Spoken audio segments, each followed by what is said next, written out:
Assalamualaikum warahmatullahi wabarakatuh.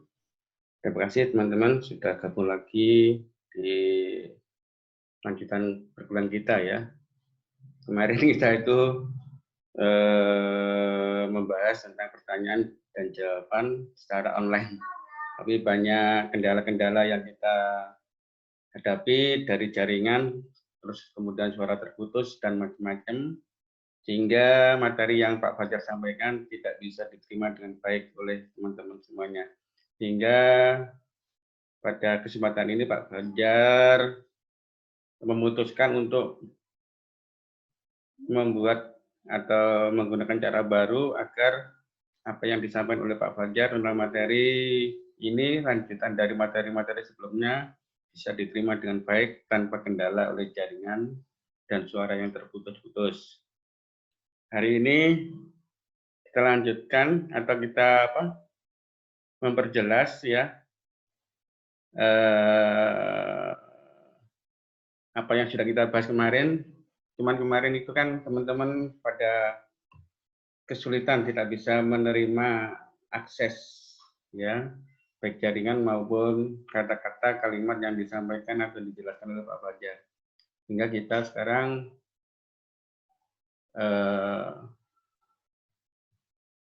membahas lagi tentang ini ya,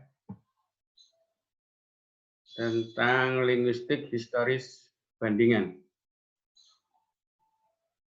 Yaitu pertanyaan dan jawaban. Kita mulai dari pertanyaan Mas Fuadi, Ahmad Fuadi. Mas Ahmad Fuadi bertanya perihal tentang linguistik forensik. Ini betul, Pak Fajar kemarin di pertemuan kedua itu sudah menjelaskan apa itu linguistik forensik ya sebagai akibat linguistik apa ya istilahnya itu ya karena perkembangan masyarakat. Jadi banyak ilmu-ilmu yang bisa dipertemukan sehingga ada ilmu linguistik sendiri, ada ilmu forensik di bidang kedokteran sendiri. Loh, ini kok bisa digunakan atau bisa dipertemukan untuk membedah suatu bukti kajian bahasa bisa diterapkan ya. Mas Adi bertanya perihal linguistik forensik, apakah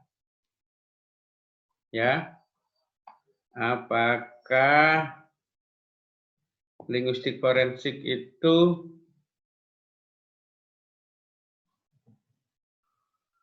ada tatanan bahasanya? Untuk menjawab ini, silakan Mas Fuadi kembali lagi ke penjelasan Pak Fajar dulu tentang tahapan-tahapan kajian bahasa ya. Itu kan ada kajian bahasanya itu ya, dari grafologi, fonologi, morfologi, semantik, ya, pragmatik, kemudian analisis wacana, kemudian dihubungkan dengan ilmu linguistik dengan ilmu yang lain, misalkan ada sosiolinguistik, ada psikolinguistik, dan lain-lain. Dan semuanya itu tidak bisa berdiri sendiri, saling berkaitan. Dan semuanya adalah dengan tatanan bahasa. Nah, apa ini? Mungkin saya bisa menjelaskan lebih sedikit tentang linguistik forensik itu ya. Sebetulnya linguistik forensik itu merupakan gabungan dari berbagai macam disiplin ilmu, misalkan linguistik, hukum, psikologi, ya, antropologi, atau topik-topik yang beragam seperti analisis tulisan tangan. Nah, ketika Anda teman-teman itu menulis tangan, itu bisa dianalisis ini ya. Kemudian fonetik forensik dan peran ahli bahasa, ahli di pengadilan. Sehingga teman-teman kalau sering melihat di televisi itu ketika ada pengadilan itu sering polisi seringkali menghadirkan seorang ahli bahasa untuk menentukan atau mencari kebenaran tentang suatu peristiwa. Seperti itu ya. Jadi memang linguistik forensik itu gabungan dari beberapa ilmu. Yang penting intinya adalah mencari kebenaran apa makna dari yang diujarkan atau yang didiskusikan. Nah, itu ya. Ketika kita bicara linguistik forensik, maka wacana atau alat analitik teksnya adalah konteksnya itu adalah forensik, yaitu ketika para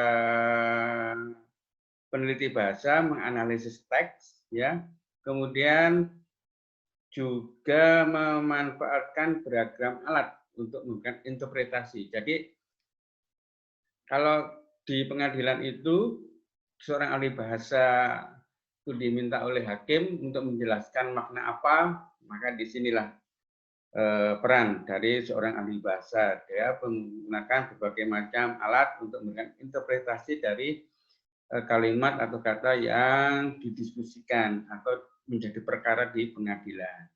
Itu ya.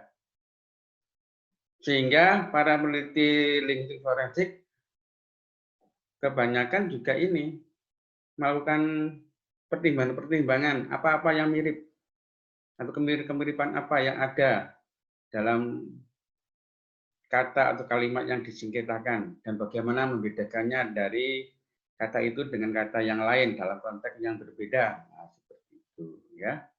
Makanya kalau ini memang ini teman-teman, kajian linguistik forensik ini kajian yang sangat berat karena para peneliti harus dilengkapi dengan ilmu yang sangat kompeten, tidak bisa hanya sedikit pengetahuan tentang kebahasaan kemudian kita melakukan linguistik forensik. Jadi teman-teman kalau mau mengkaji linguistik forensik harus betul-betul paham tentang bahasa.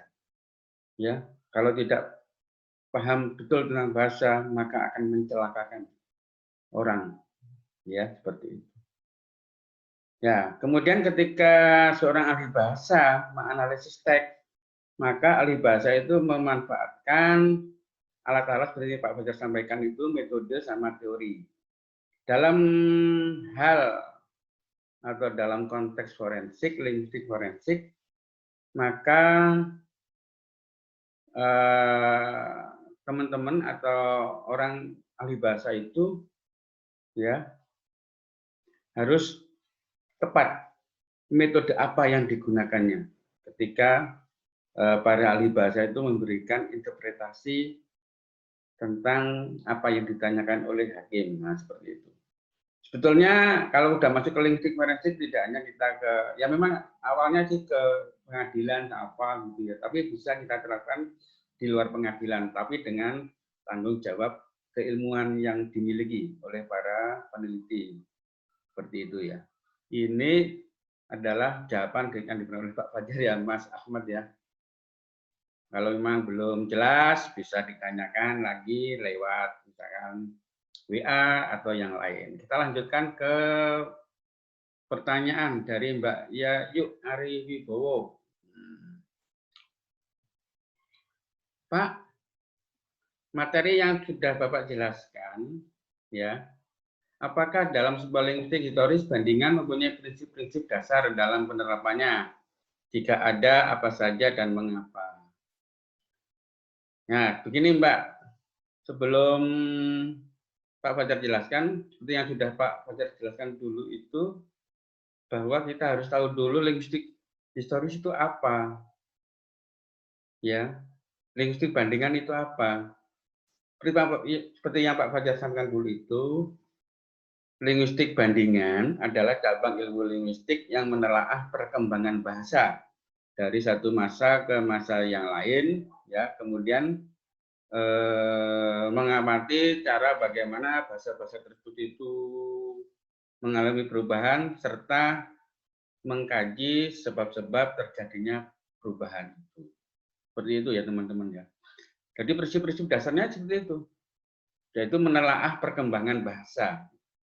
Kalau satu masa itu namanya sinkronis. Kalau dua masa namanya diakronis. Yaitu prinsip-prinsip dasarnya yaitu. Kemudian kalau sudah mau menentukan satu masa atau dua masa, kemudian caranya bagaimana? Nah, kemudian peneliti juga bisa mencari sebab akibat dari perubahan bahasa itu. Karena kita bicara tentang historis. Misalkan bahasa Indonesia pada tahun 1920-an itu bagaimana, tahun 1945 itu bagaimana, tahun 1965 itu bagaimana, 75 gimana, sampai munculnya KBBI, Kamus Besar Bahasa Indonesia. Jadi teman-teman harus runtut ya ketika mau menerapkan penelitian tentang linguistik historis bandingan. Karena teman-teman tidak hanya dilengkapi dengan pengetahuan kajian bahasa saja, tapi harus tahu sejarahnya. Harus tahu sejarahnya. Dan ini penting buat menjaga kebahasaan kita. Seperti itu ya teman-teman ya. Nah itu Mbak Ayu, ya yuk. Mungkin dari penjelasan saya, mungkin kalau belum jelas nanti bisa ditanyakan lagi. Kemudian kita ke pertanyaan Mbak Tri Vita.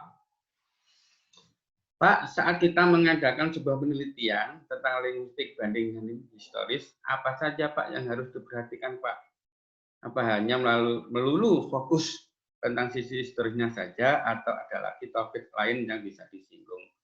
Seperti yang Mbak pada sampaikan tadi itu, ya ini ada hubungannya dengan Mbak Yayu ya.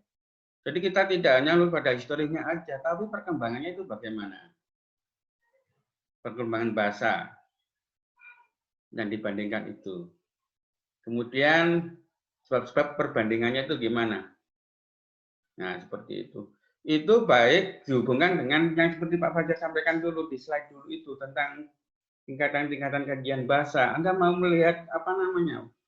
Fonetiknya boleh.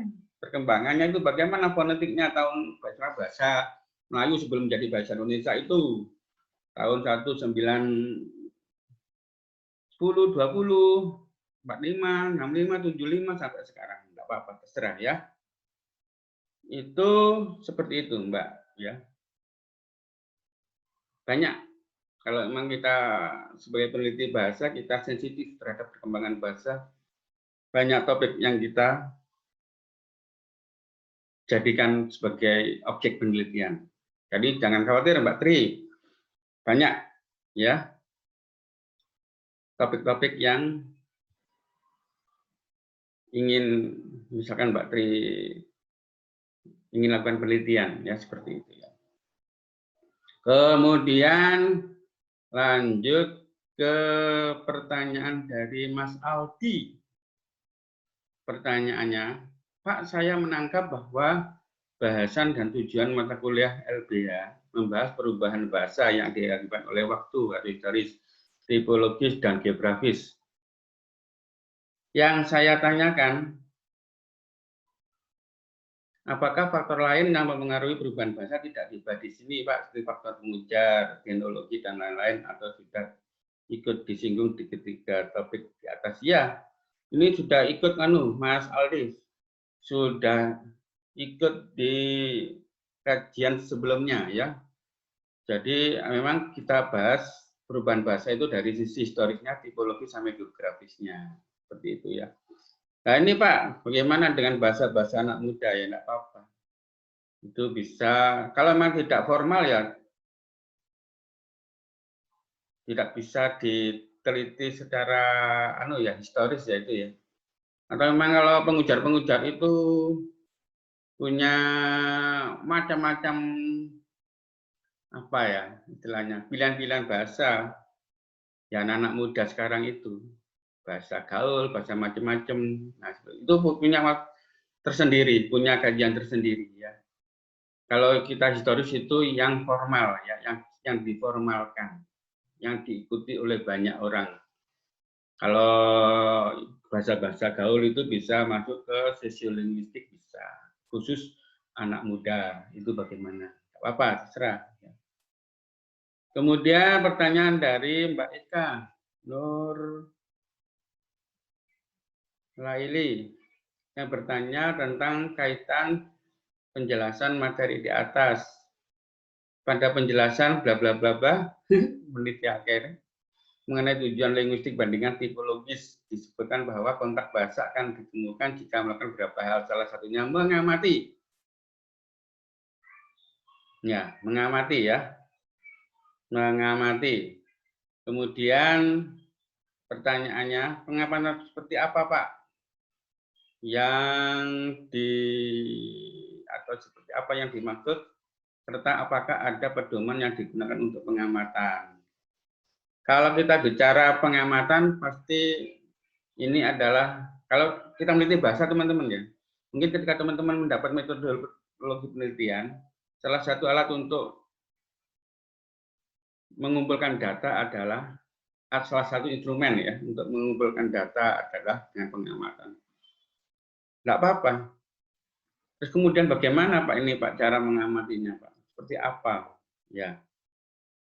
Kalau kita menggunakan ini paling tidak ya hampir sama ketika teman-teman melakukan penelitian ya. Penelitian bahasa itu ada pengamatan yang dilakukan secara kuantitatif, ada yang kualitatif ya. Kita kalau kuantitatif bagaimana Pak? Ya bandingkan teks-teks itu secara statistik. Ini dihitung misalnya kata ini berapa, perubahan katanya berapa, gitu ya. Kalau kualitatif, ya ini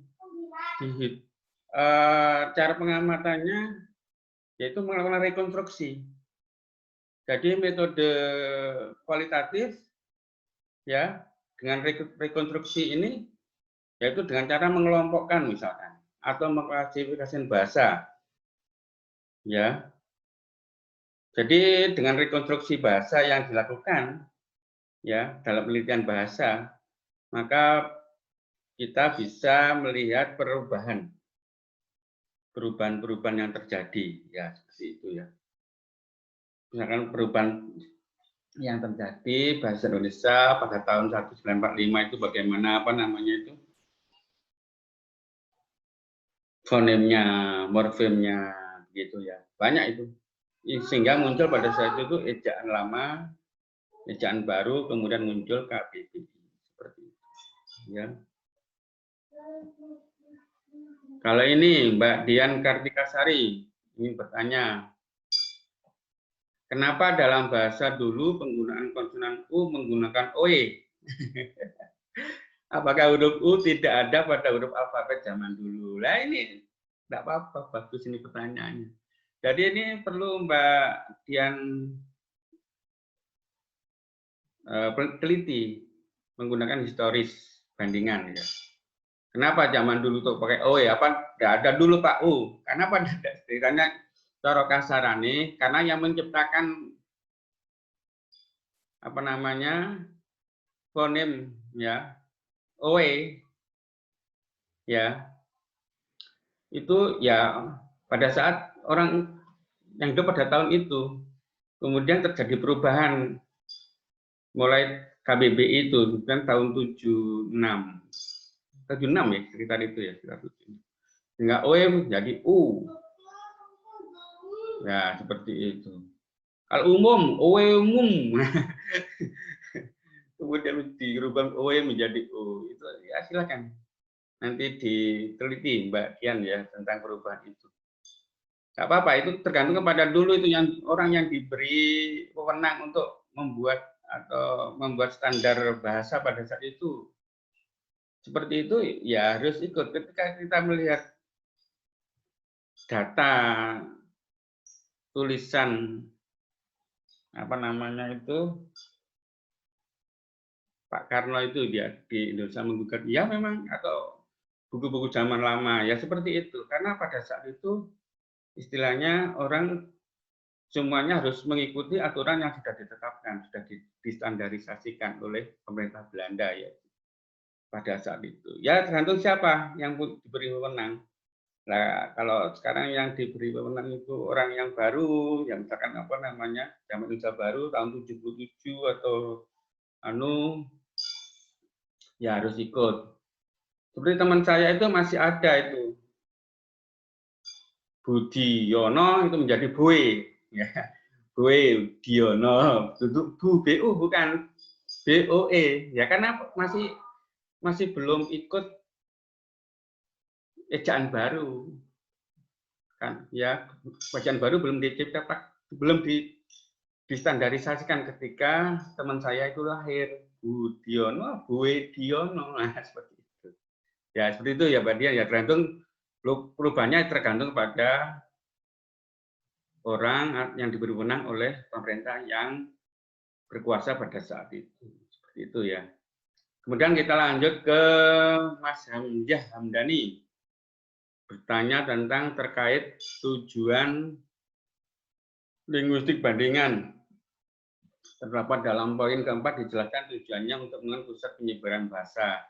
Jika terdapat sebuah penemuan penggunaan bahasa di suatu tempat yang memiliki bahasa yang sama, namun berbeda negara, bagaimana metode cara mengetahui duluan yang mana pusat bahasa tersebut? Ya, dari penyebarannya. Misalkan ini, Mas Hamzah tahu kan negara Suriname.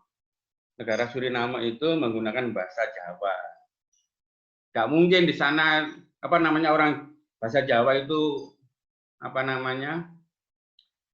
pusat penyebarannya di Suriname, nggak mungkin. Pasti penyebarannya dari Pulau Jawa. Kenapa? Ya pada saat itu orang-orang Indonesia masih dijajah sama Belanda, dikirim ke Suriname untuk menanam tebu dan lain-lain dengan tenaga yang murah. Karena banyak berkelompok di sana menjadi komunitas tersendiri, maka sampai sekarang mereka orang-orang Suriname yang berketurunan Jawa itu ya masih menggunakan bahasa Jawa. Mungkin bahasa Jawanya sudah berbeda dengan bahasa Jawa sekarang di Pulau Jawa. Seperti itu ya. Tapi ada kesamaan-kesamaannya. Tetapi misalkan begini, orang Suriname yang keturunan Jawa kok banyak yang tidak pakai bahasa Jawa, mungkin saja akan punah bahasa Jawa di Suriname, akan diganti dengan bahasa Portugis, Belanda, atau bahkan Inggris. Jadi seperti itu. Jadi dilihat dulu pergerakannya manusia, migrasinya itu kemana. Misalkan di Madura, bahasa Madura dengan bahasa Madura Kawuk di Kabuh gitu. Ya jelas, ya pusat penyebarannya ya di Madura sana. Kemudian orang-orang Madura migrasi itu kemana-mana. Membuat komunitas, kemudian berkelompok, rumah tangga, punya anak, sampai turun-temurun. Pasti ada perbedaan-perbedaannya. Mungkin seperti itu ya teman-teman. Mungkin untuk saat ini cukup dulu teman-teman ya tentang pertanyaan dan jawaban. Saya harap apa yang disampaikan Pak Fajar bisa bermanfaat ya dalam rangka menambah pengetahuan kita tentang materi-materi linguistik historis bandingan. Karena apa yang dilakukan Pak Fajar ini karena kalau kita kemarin pakai daring online langsung banyak kendala-kendala baik jaringan sehingga mengakibatkan suara dari teman-teman atau suara dari Pak Fajar itu terputus-putus. Oke, kita lanjutkan ke materi-materi selanjutnya ya untuk pertanyaan jawaban lewat daring lewat rekaman ini saya dikomen sekian, kita lanjutkan ke materi-materi berikutnya. Demikian, wassalamualaikum warahmatullahi wabarakatuh.